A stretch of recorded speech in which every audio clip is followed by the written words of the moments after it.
Here everyone, I got 7 albums that I missed from 2023, last year. So let's get this going right away. First album I have here is The Gorge, Mechanical Fiction.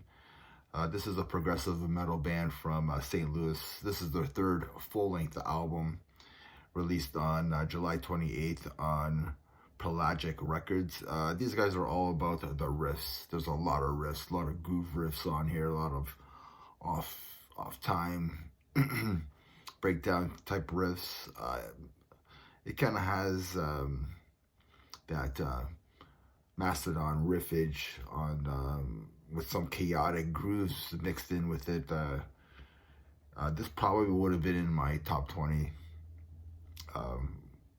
Or at least in my honorable mentions. I think it's a really good album.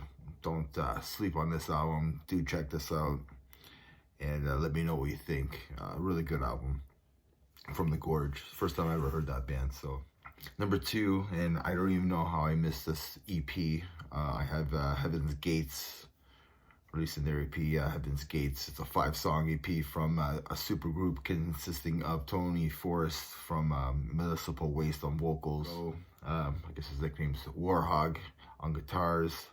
Jeff Hov on bass, and then you got Paul Rzykowicz from Cannibal Corpse on the drums.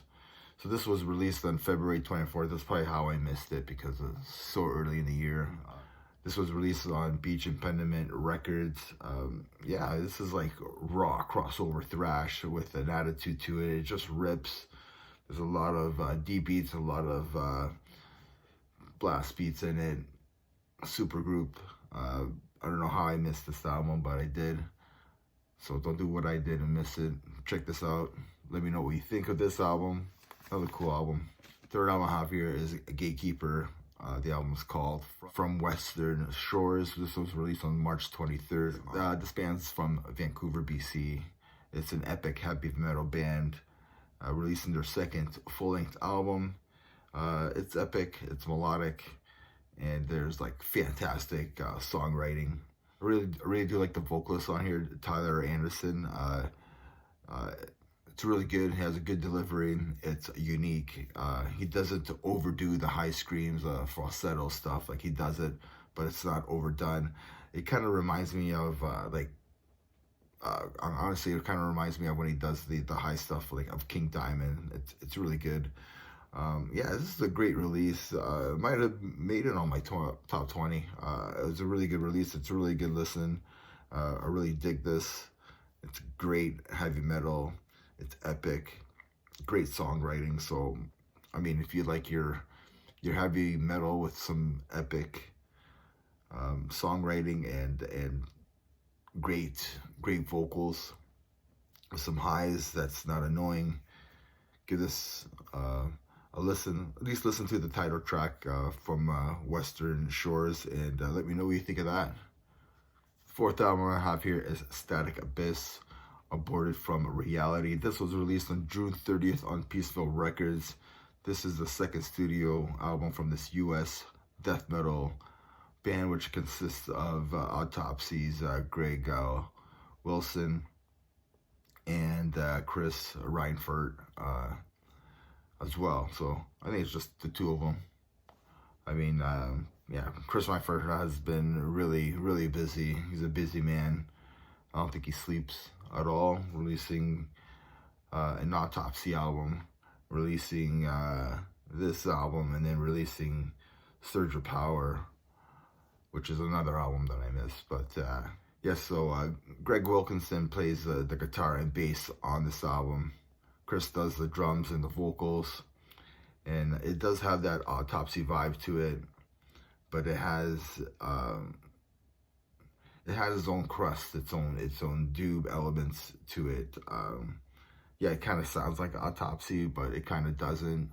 I don't know. It's an awesome album. I love Autopsy. It's probably one of my new favorite bands that I've got into this year.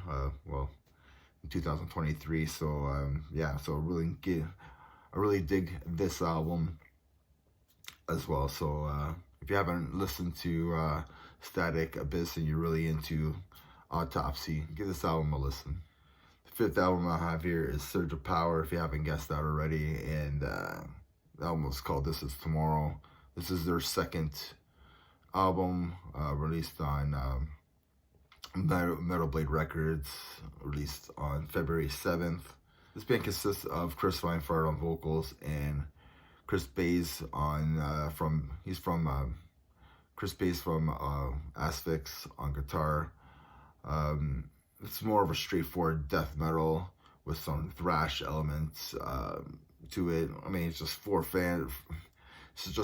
friends hanging out, having some fun, enjoying writing some kick-ass death metal / thrash metal songs together.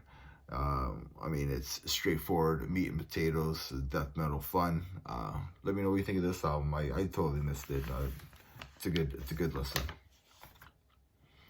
Sixth album I have here is Rotten Sound, Apocalypse. Yeah, Rotten Sound is a grindcore band from Finland.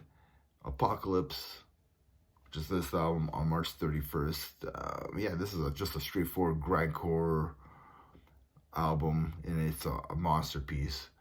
Intelligent songwriting, just great arrangements with the songs and everything. They added elements of like death metal and hardcore to these songs. It's brutal, but the songs are arranged that it doesn't get boring. Like, it doesn't boring. You know, sometimes, you know, it's just like some grindcore albums. It's like every song sounds the same or whatever, but it's not boring. This is 18 heavy-hitting songs in about 20 minutes.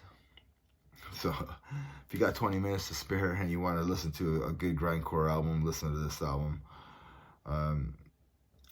To be honest, like, this probably should have been on my list, either honorable mentions or something. But so if you like grindcore, if you have 20 minutes to spare, so check out Rotten Sound, Apocalypse. The seventh album that I have here, this album probably should have been in my honorable mentions, at least, and that's The Bleeding, Mono Creator, which came out on June 9th.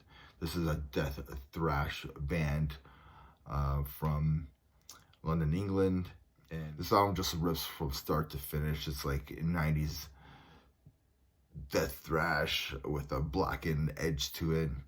These guys don't fool around. It's a rager of an album.